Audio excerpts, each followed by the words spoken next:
వెడల్పు తక్కువ పొడవు ఎక్కువగా ఉండేటట్టు కట్ చేసుకున్నాం కదా, దీనిని ఒక గొట్టం ఆకారంగా సున్నితంగా ఇలా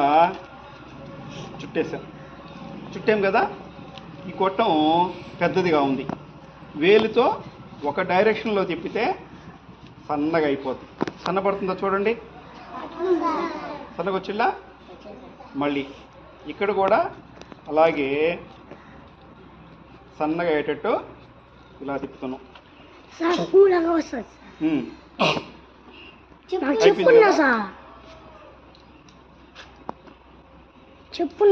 మళ్ళీ ఇంకోసారి చూడండి.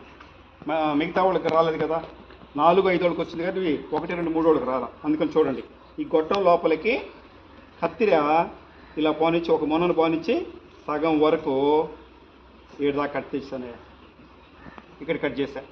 మళ్ళీ కొంచెం దూరంలో ఇంకొకసారి ఇందాక ఎక్కడి వరకు అయితే కట్ చేసామో ఆడదాకా చేశా.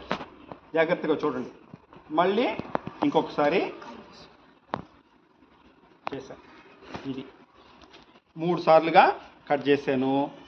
ఈ బంచ్లో ఉండేటువంటివి ఇలా, ఈ బంచ్లో ఉండే వాటిని ఇలా, ఈ బంచ్లో ఉండే వాటిని ఇట్లా, ఈ మూడింటిని 3 గ్రూపులు చేశాను. ఈ గ్రూపులో ఉండే వాటన్నిటినీ ఇలా పైన చివర పట్టుకొని వెనకకి ఇలా ఫోల్డ్ చేశాను. మళ్ళీ దీన్ని కూడా ఇలాగే ఫోల్డ్ చేశాను. మళ్ళీ దీన్ని కూడా ఇలాగే వెనకకి మడిచేసి ఇలా. ఇప్పుడు ఈ మూడిట్లో ఏదైనా సరే పైన ఉండేటువంటి దాన్ని ఒక్కదాన్ని పట్టుకొని పైకి ఇలా లేపాలయ్యా. వచ్చేసి ఫ్లవర్ అయిపోయిందా? ఇప్పుడు అయిపోయిందా? ఇంతే. ఇప్పుడు మీకు వీలైతే దీంట్లో ఒక పుల్ల, టెంకాయ పుల్ల, చీపురు పుల్ల ఉంది కదా, ఆ పుల్లని ఇక్కడ దోపేసేసి ఇక్కడ దారంతో కానీ కట్టేసుకున్నాం అనుకోండి, ఇది స్టిఫ్గా నిలబడిపోద్ది.